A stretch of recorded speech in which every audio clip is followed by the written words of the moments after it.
Welcome to the CBS Radio Mystery Theater Archives, the only YouTube channel which has the original classic episodes of the CBS Radio Mystery Theater in order with no ads. Thank you for listening, and now, enjoy the show.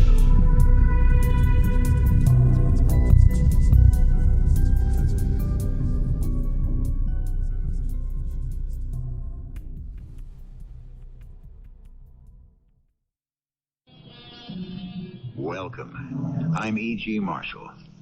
Today's mystery drama is drawn from life. When the curtain rises on this presentation of the Mystery Theater, you will be drawn into that maelstrom that in our lifetime has affected more people than in any century before this, the Holocaust. But we are not here to survey millions. This is one woman's vengeance, an eye for an eye and blood for blood. Carl, I was so worried. You staying out so late and not coming home until morning. I was afraid to. Afraid of me? Your wife? Why didn't you call me? I was afraid the telephone was tapped. Why would they do that? Anna, the past is returning to haunt me. I must be careful. I think I am a marked man.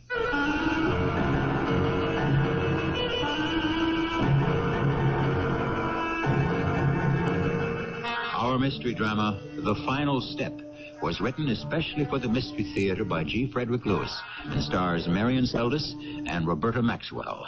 I shall return shortly with Act One.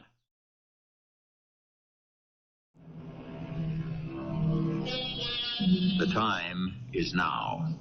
It is late evening. Fog rolls in across the Jersey meadows. On the turnpike, cars venture carefully, making allowances for vision obscured through their windshields. Up ahead, flares announce an accident.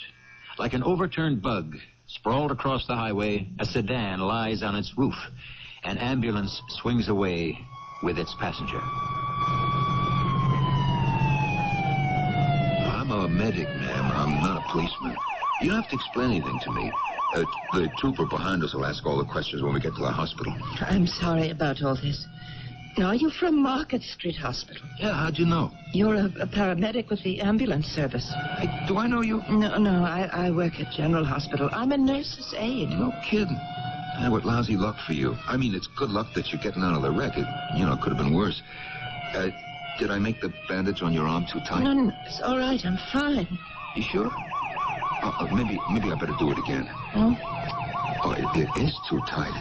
Look, I'll redo it nice and easy and careful. Don't you worry. There. It's all off. Hey, what are those numbers on your arm? What do you know? You mind me asking what does 18333 mean, huh? It was out. The tattoo I'd hidden for years from everybody except Jacob. Marks no one had ever seen since I'd grown up. They couldn't find anything wrong with me at the hospital, and I called home. You what? I'm all right, Jacob. I'm all right. I was beginning to get really worried. I was just going to call the police. No, you don't have to. I'm right here at General. Come to the emergency entrance. There's a state trooper here. He's going to ask me some questions. Sweetheart, are you sure you're all right? I'm fine. The car is a mess.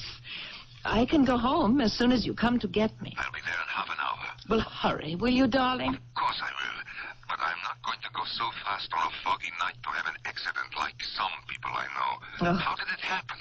I'll tell you the whole story as soon as you get here. Goodbye. Well, I'd like to know the whole story, too. Are you Mrs. Naomi Berger? Yes, I am. Yes, well, my name is Johnson. I'm a state trooper. I know. I can tell by your hat. Well, I'm sorry to have to detain you this late at night, but I have to file this report. My husband won't be here right away. He drives so slowly. Yes, it's not a bad idea. You're pretty lucky, Mrs. Berger. I mean, real lucky, I'd say. Car turned over like that. And now the doctor tells me a couple of bruises and scratches. Do you think you can remember what happened? Oh, yes. And did you ask the other driver? Well, there was another driver? Well, the man who stopped short in front of me, he caused the whole thing. Oh, well, there was nobody there but you when we got there. What can you tell me? I was behind a car, and he suddenly put on his brakes, and I tried to avoid him, and then I'm not exactly sure what happened after that. According to a witness, your car climbed the guardrail and then flipped over. Yes. Well, could you describe the car in front of you that suddenly stopped? I don't think so. It all happened so fast. Well, I don't suppose you saw anything of the license plate, did you? Yes, I did. There were 3 3s in it, and the letter A. The letter A and 3 3s. Now, do you remember any more than that? More than what? Well, do you remember any more numbers or letters on that license plate? What are you talking about? The car in front of you that stopped without warning. You said you saw the letter A and 3 3s on the plate. I did. I don't know why I said that. When is my husband coming to take me home? I don't want to say anything until he gets here. Yes, well, I'll tell you what. I won't ask you any more questions tonight. I'll stop by your house tomorrow and we'll go on from there. Is that okay? Yes, I'm all right. I just want to go home.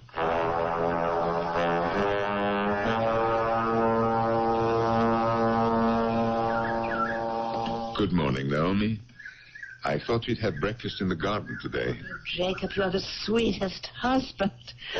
Oh, you made breakfast and everything. The least I could do for an injured wife. How do you feel this morning, darling? Oh, let me have some coffee first, then I'll tell you. Help yourself. And the toast before it gets too cold.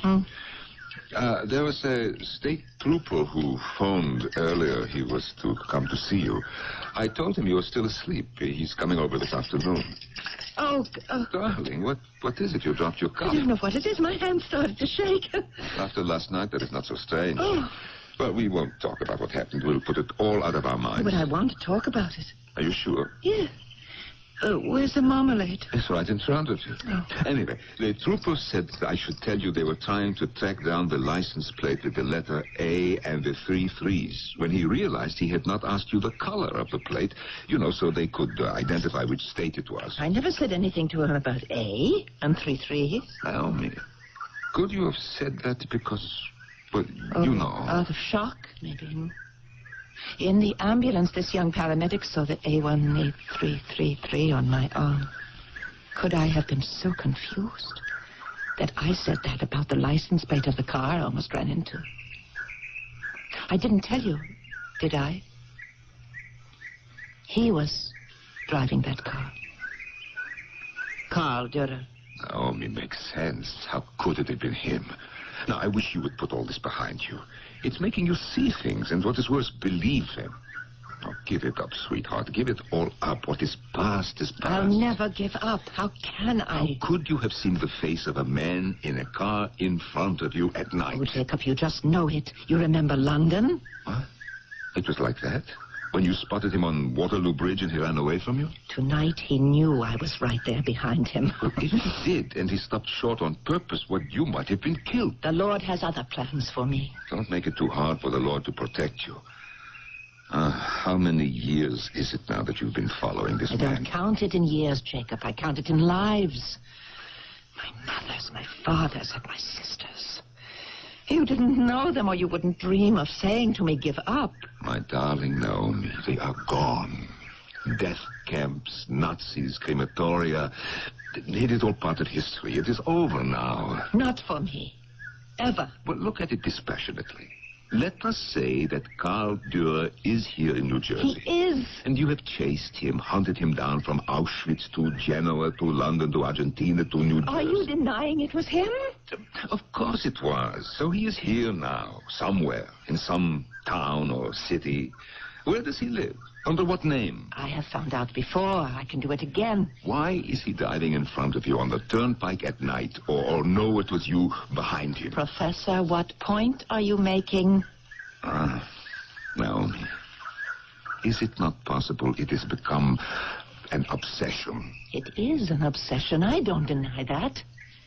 You ask, how did he know? I'll answer. When I came out of the hospital after the night shift, there was a car parked ahead of mine. Carl Dürer walked to that car and unlocked it. He turned for a moment and looked at me. Then he got in it and drove off. Ah, so that is how the accident happened. You were chasing him. So he recognized you, you say. But he did not know who you were. Maybe somebody from his past, somebody who could identify him. He knows I've seen him before. If the man in the car is the camp doctor who caused the death of your Oh, family... Jacob, don't be so mealy-mouthed. Caused the death. Killed them. Murdered them. If you want now to bring him to justice, you have to stop putting him on his guard by chasing him. Now, we may have to enlist the help of an international lawyer. We have to get enough evidence together to punish him legally. You may have to do it that way, Jacob. I don't have to. All I have to do is follow him until he stands still long enough for me to kill him.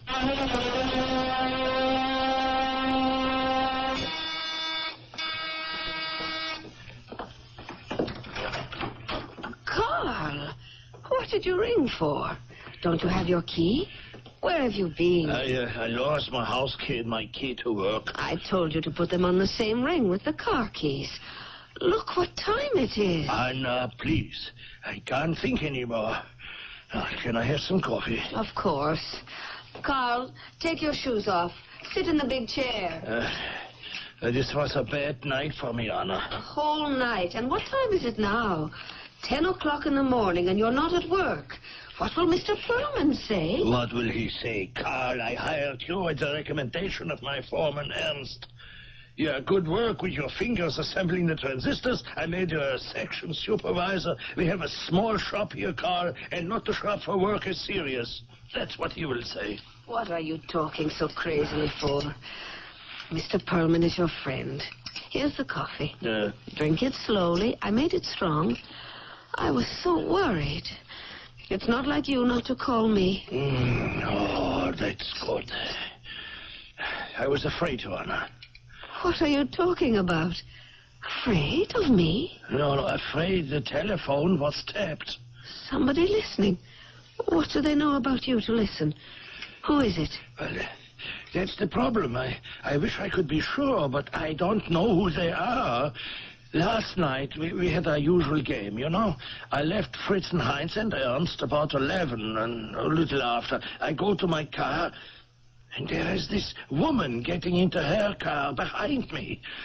And I know her right away. It's not her, is it? Yes, it is. And she knows who I am. The same woman from London and Buenos Aires? The same. How could it be? The same red hair. That moment we looked at each other at night, only an instant. I know her. She knows me. What happened then? Well, she shouts something at me, but I'm in my car and driving away fast, and she follows in her car. She's crazy. We are on the parkway, going north away from town. I cannot shake her. She's very close behind me. And suddenly there's a dog. And you know how I feel about animals. I pull the brake down not to hit it. The woman is too close. She hits in the back of my car. You know, the bumper is bent, the fender. My neck, it hurts. Well, I stop. She has hit the guardrail and her car is turned over. What did you do? There are no flames. I get back into my car and I can see her crawling out. Then I hear sirens, the police cars. I go as fast as I can, and I keep going. Is that what you were doing? Driving all night? No, not all night. I stop up in Caddy Falls, and I go into a diner and have some coffee. The woman in the accident, was she hurt badly? I told you she was crawling away. So she couldn't be hurt too bad. But it was her fault following me so close like that. I can't have good thoughts about her. She could be from the FBI or Interpol. Anna, they are watching. Still, after all these years. I don't know if there are limitations on what they call war crimes. What crime did you commit? You were like a soldier. You followed orders. A highly respected doctor who helped his country in the prison camp. You think so? I thought so. But the Russians and the British and the Americans and the Israelis, they don't think so. I thought when we finally came to America, we could live new lives and the past would be dead, buried forever. Oh, I almost forgot. One good thing did happen in all this horror, and I'm proud of myself at least for that. Ah, what happened? The dog that ran out in front of the car, I told you. Well, I didn't hit him. Poor little thing out late at night. You see so many dead little animals on the highways run over by thoughtless people. It could make you cry.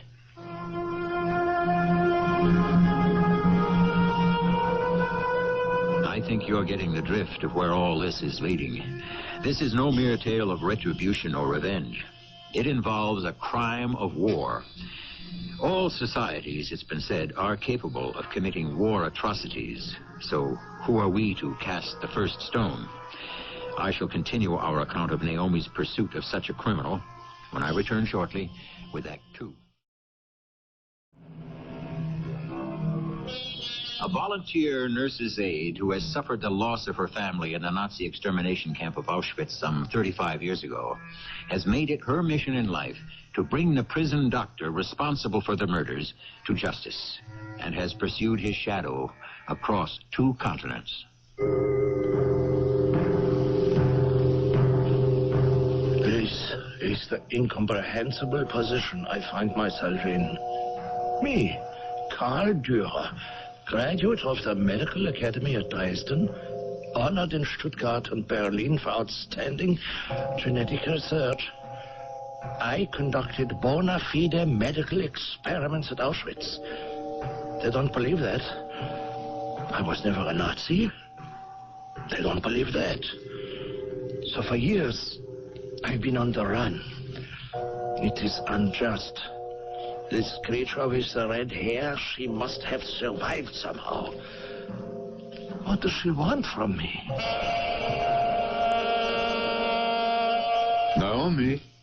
Naomi, there's a man from the police here to see you. She will be right down. I'm sorry I couldn't get here yesterday. You're her husband? I always forget to introduce myself. Jacob Berger. Yeah, well, here, let's see. Oh, you teach classical literature and German history at the junior college, huh? You know a great deal about me. And your wife does volunteer work at General Hospital. In the laboratory, not with the patients. But why such investigation, Mr. Johnson? Well, sir, Mrs. Berger narrowly escaped with her life, so naturally we check every body and everything. Good morning. I forgot your name. Oh, Johnson, Mrs. Berger, state trooper. May I sit down? Yes, and you may take your hat off. Ma'am? Oh, I'm sorry. Now, let's see. You told me the night of the accident you observed the license plate of the car you hit had the letter A and 3 threes. Do you remember the color of the plate by any chance? No, I don't. I see. The color of the car? Blue. Blue sedan. How far in front of you was he? I don't know. It's kind of hard to say how far. 1 car length, 2 car lengths, 3, 4, huh? I'm not sure. Oh. You were following this car for some distance. I guess so. You say you didn't know the identity of the driver or any occupant of the car you hit. How could I know them? So there's no basis in the fact for presuming you might have been chasing this car. Chasing? Why would I do that? Well, you were not on your way home from the hospital, were you? If I may interrupt, I get the impression that the police believe there's something suspicious in my wife's actions and she's being accused of something. Well, sir, we have 2 eyewitness accounts, Mrs. Berger, of which I'd like to check with you. Witness 1 told us that a gentleman alone got into a car opposite the General Hospital at 11:10 the night before last, that you were parked behind him. The witness was passing along the sidewalk when you shouted from your car, Mrs. Berger, "I'll get you yet." The man drove off, and you started your vehicle and drove off after him. Tell me, what is this? Jacob, it's false. Now, the second eyewitness account was given to me personally at the Turnpike toll booth by the attendant on duty. He told me that on the night in question, a woman with red hair followed a blue sedan which had just passed and asked the attendant if that car had taken the service road or continued along the Turnpike. And because this woman had red hair, you are saying it was me? No, ma'am. I'm asking, was it you? I think, Mr. Johnson, before this questioning goes any further, My wife ought to have legal advice. Well, you're entitled. But I'd like you to accompany me now to the police station so that the 2 eyewitnesses could make positive identification. My wife would be happy to comply, but I think in this case also she is entitled to consult legal counsel. I can't deny you that, sir, either. Give us a call tomorrow, will you? Or have your attorney call and we'll arrange for the witnesses. Now, in the meantime, I must warn you, Mrs. Berger, not to leave town. Good day to you. Tomorrow, don't forget. So long, folks. Do we have to get ourselves a lawyer? I don't know. You were very foolish. After all these years to betray yourself like that, shouting threats into the street. It was just too much to see him so close like that. But why didn't you tell me the truth? I did, but I didn't tell you all of it. Jacob, I feel we are at the end of the trail. We've talked about this so often, but he's here now. He must be living in this area and working here. Now we should put the main plan into operation. That plan? You don't have to be part of it, Jacob, if you don't wish to be. We agreed on that. I always said that when the time comes and you can't go the final step, I'll let you out. I'll do it alone. No, we are in this together. Everything. The final step included. When I married you, your mother and father and your sister Lisa became my mother and father and sister. I want Carl Dürr to pay the ultimate price as much as you do. He's had the luck to escape for a long time. I think it is over.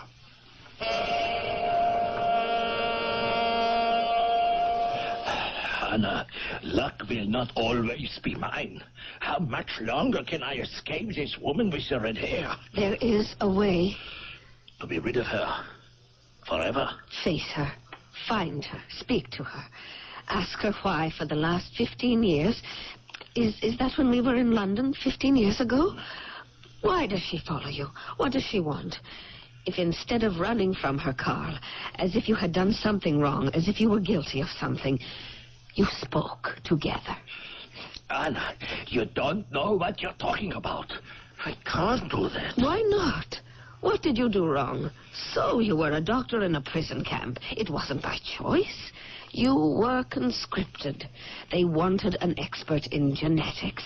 You treated everyone who was sick. Well, I did what I was ordered. Were you ordered something so terrible you have to be running all your life? No, Anna, it's the unspoken part of my life.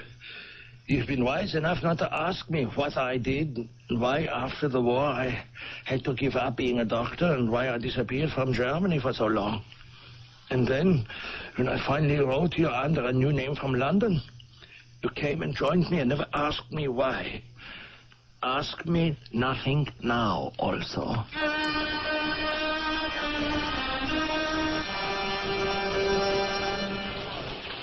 You know what I'm going to tell that state trooper, don't you? Yes, just exactly how much? I prayed last night, Jacob. So did I. I said to Mama and Papa and Lisa, now is almost the end of the trail. Did you make the phone calls? Yeah, 2 newspapers. How did you say it? Well, I told them who we were, that you were going to the police station today to give information about a Nazi prison camp doctor. That here in our small town in New Jersey, a murderer lives among us. Perfect. Well, good day, folks. Oh, I'm sorry we have to meet out here, but space is at a premium today. I understand you wish to change your story, Mrs. Berger? No, not change. Add to it. I did recognize the man who got into the car in front of me when I left the hospital that night. And I did follow him. I wanted to know where he lived. Mr. Johnson, he is a murderer.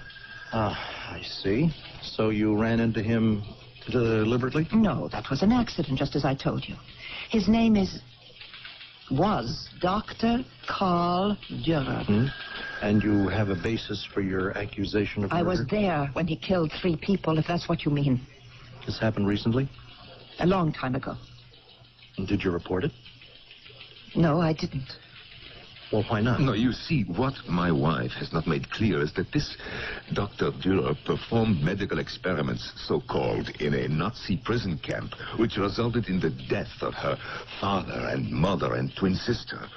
Well, who was she to report this to? The man is a Nazi. Do I have to say any more? I'm afraid you'll have to tell me a great deal more, Mrs. Berger.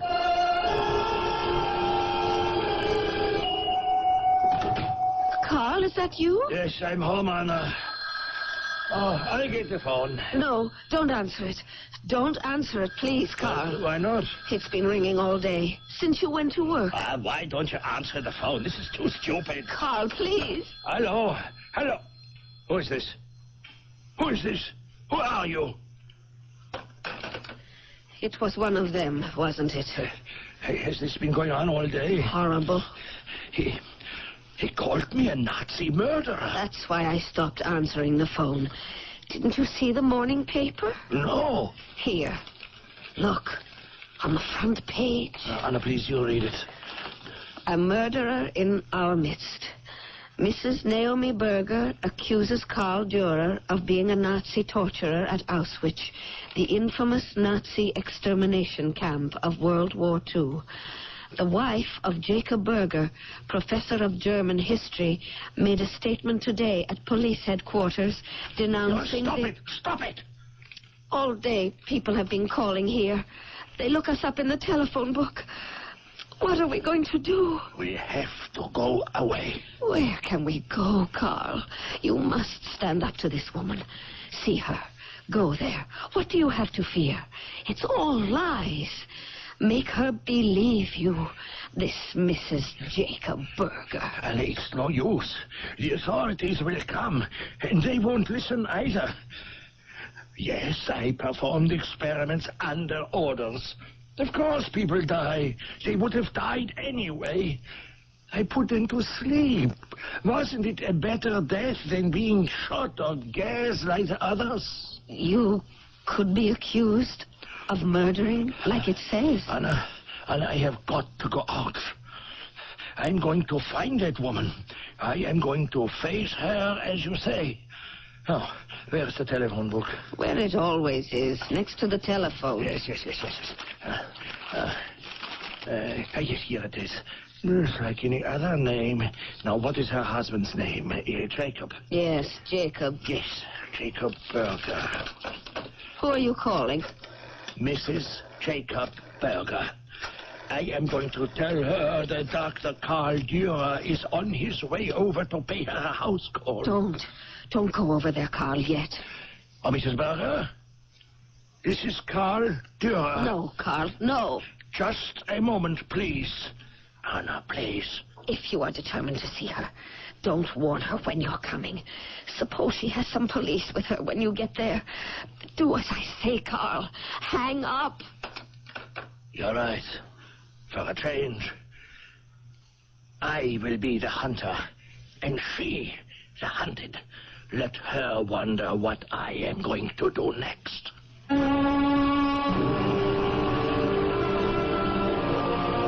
It has often been said that the mills of the gods grind slowly, yet they grind exceeding small.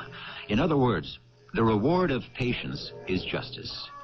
Naomi Berger sees no evidence that patience would even ultimately redress wrongs, so she herself has decided to play Nemesis, a most dangerous game.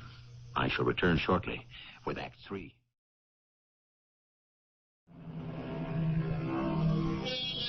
When you consider a woman who has waited 30 years to confront the very doctor who assisted the infamous Dr. Mengele by the injection of phenolic acid, benzene, or air, which killed in seconds, when you consider she watched her mother, father, and sister die that way, the way of human guinea pigs, when you consider all that, perhaps you can understand Naomi's feelings at this moment. He's coming here. I know it, Jacob. I know he's coming. What did he say on the phone just now? He said, Mrs. Berger, this is Karl Dürer. And then I heard a woman's voice say, Karl, don't. And then he said, just a moment, please. And then they talked. He had his hand over the receiver. Then he hung up. Jacob, he saw the newspaper story. He swallowed the bait. He's coming because he has to silence me. But he doesn't know who I am. I could be related to any of the thousands of deaths. Are you ready, Jacob? The car has gas in it, and it is standing right by the back door. The hypodermic? Everything is laid out on the kitchen table. But not all of them. Only one. The other two should be in your briefcase. Don't worry, they are. Now, where will you be standing when he comes through the door? Right there, just as we planned. The hammer? You have the hammer? I have it. I'm looking at my wife, planning this so matter-of-factly, and I don't know you. Yes, you do. The final step. We've always talked about it. It has to be. There's no other way. Who would do it for us? The courts. Oh, bring him to court. You think he would answer charges in a court? What time is it? Maybe he won't come. He'll come. He has to. He has to know who I am. What evidence do I have? How safe is he? What do I know? Suppose he carries a pistol. Have you considered that? Why do you think I am answering the door? And you are standing behind it with a hammer in your hand. Oh, let him come now.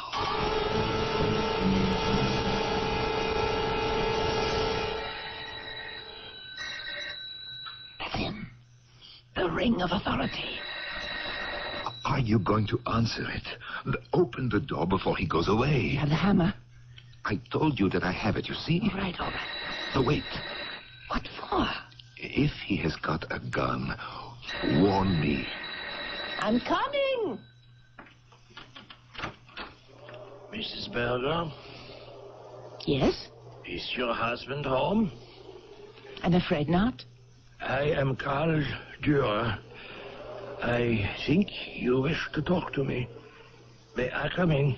I have been waiting for you to call on me. Please come in. Go right ahead. Into the living room. Oh, did I kill him? No, he's still breathing. You did fine. Help me move him so I can close the door. All right, and we'll drag him into the kitchen. About the injections, will you do it or should I? I'll show you how to do it, Jacob. Don't worry.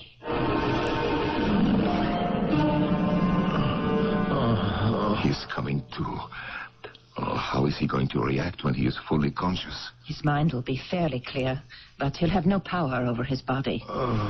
He'll be able to talk slowly, but overall he'll be very weak and defenseless, just like his victims at Auschwitz. Where am I? You are in the kitchen of my house. I introduce myself to you, Dr. Dürer. I am Naomi Berger, and this is my husband, Jacob. What have you given me? Why do I feel so weak? Don't you recognize it, Herr Doctor? You used so much of it.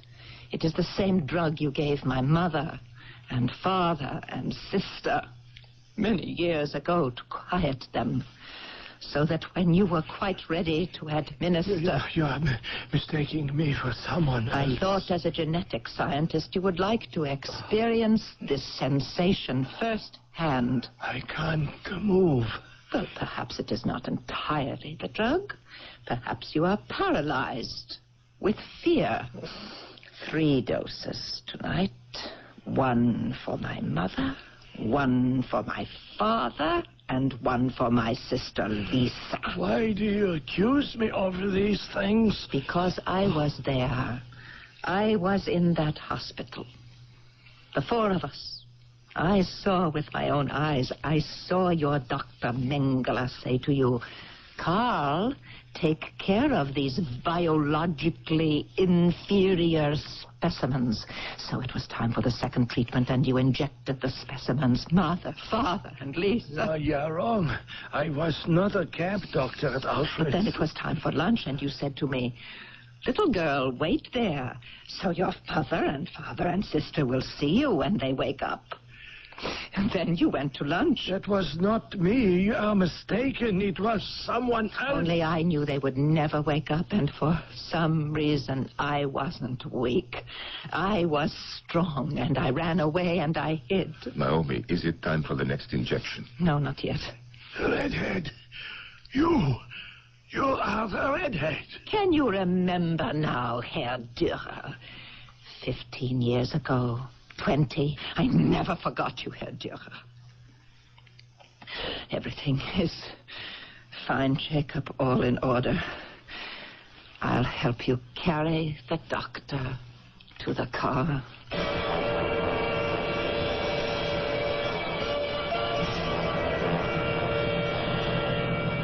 Where are we? We have traveled an hour and a half. You have been asleep. How am I going to die? 2 injections, 15 minutes apart. Doing this does not bother you, huh? What are you? A teacher? I teach the classics, German. Yes, literature. I am not a beast. I am not inhuman. Perhaps not now, but then you lost touch with reality. Those were human beings you experimented with. I was a doctor, highly qualified. Do you know what the word conscience means? I know what the word duty means. An order is an order, and it must be obeyed. You believe that I would be here today if I had disobeyed? You would have been here with a clear conscience. Conscience. This is the only word you know. Can you move your arms or hands, Dr. Dürer? No. My body will not obey me. I couldn't even spit in your eye. Then you will have no difficulty in holding still while I roll up your right sleeve.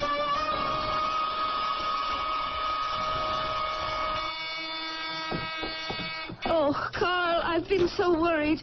Mrs. Dürer? Yeah, yes? I'm State Trooper Johnson. Now, these keys were found on the turnpike a few days ago. I traced one to the Acme Transistor Corporation, where I believe Mr. Dürer works. Now, I spoke to a Mr. Perlman. My husband's boss, yes. May I come in? Excuse me. I was expecting my husband. Well, Mr. Perlman identified one of the keys as from a locker of your husband's. The other one is our front door key. Carl lost them. Well, may I ask, is your husband in good health? Is something wrong? Well, he wasn't at work, and Mr. Perlman said he's been absent a lot lately. You sound like a sympathetic man, and I'm going to tell you something. Last night, Carl was very upset. Because his name was in the newspaper? Yes. He said he had to talk to that woman who said he was a Nazi, and he went out to talk to her, and he hasn't come back home yet. It is all over. I hid the body in a cave by the reservoir. Did anyone see you? No. I pulled the car off the turnpike. When I walked back to it, I did not turn the lights on until I was on the road coming home. No one saw me. So, it's done. The final step. I do not share your feeling of relief. The hypodermics are in the briefcase. What did he say in the end? Did he confess? Did he weep and grovel like so many of them did? He just went to sleep. Now, I'll take these hypodermics and wash them out. I know it's late, Jacob. Would you like something to eat? I do not think I could ever get food past my lips. You can pour me a whiskey. I'll be back in a moment. Hello? Mrs. Berger?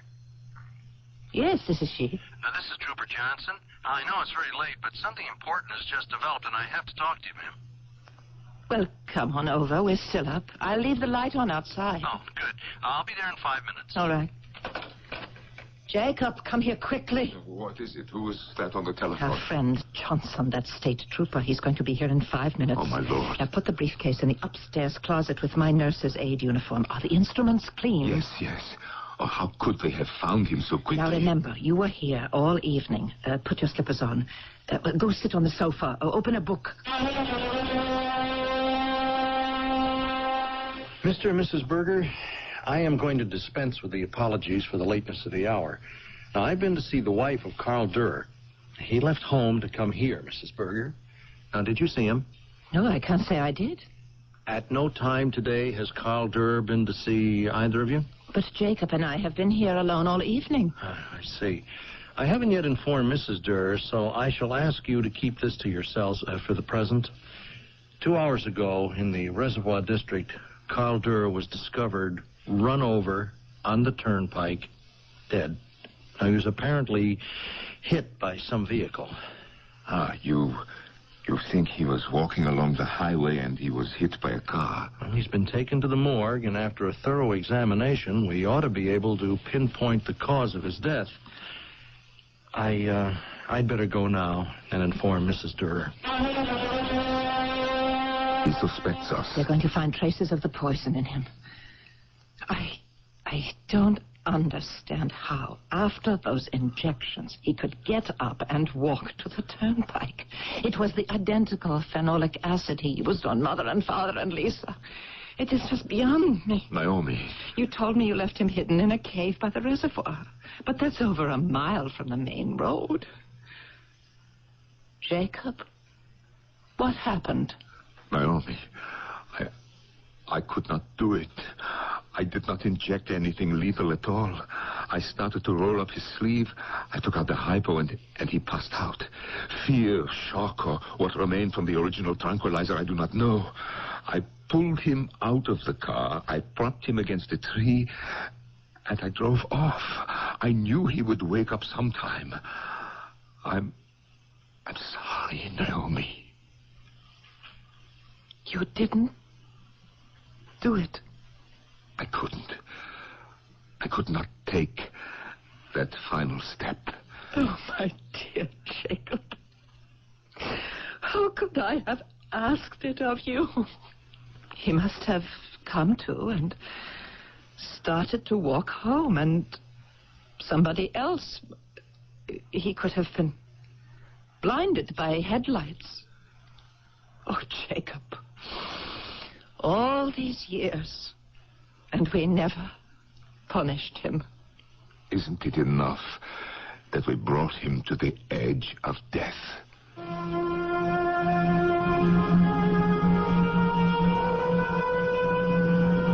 We who live by principles to maintain a peaceful society cannot bring ourselves to fight fire with fire, death with death, as did Naomi in her pursuit of a 30-year-old murder. Unhappily, as long as humans are capable of inhumanity, we are destined to live in an armed camp. That appears to be man's fate. I shall return shortly with some closing words.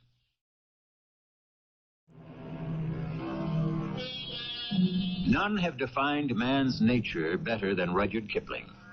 He observed the struggle between the law-abiding and the lawless, and translated it into the law of the jungle. Now this is the law of the jungle, he wrote, as old and as true as the sky. And the wolf that shall keep it may prosper, but the wolf that shall break it must die. Our cast included Marian, Seldes, Roberta, Maxwell, Norman Rose, and Earl Hammond. The entire production was under the direction of Hyman Brown. I hope you enjoyed this episode of CBS Radio Mystery Theater. If you've enjoyed this and want to hear more, please subscribe to this channel. You can also visit my other YouTube channel by searching Mr. Brian McCarthy in the YouTube search bar. Until then, thanks for listening.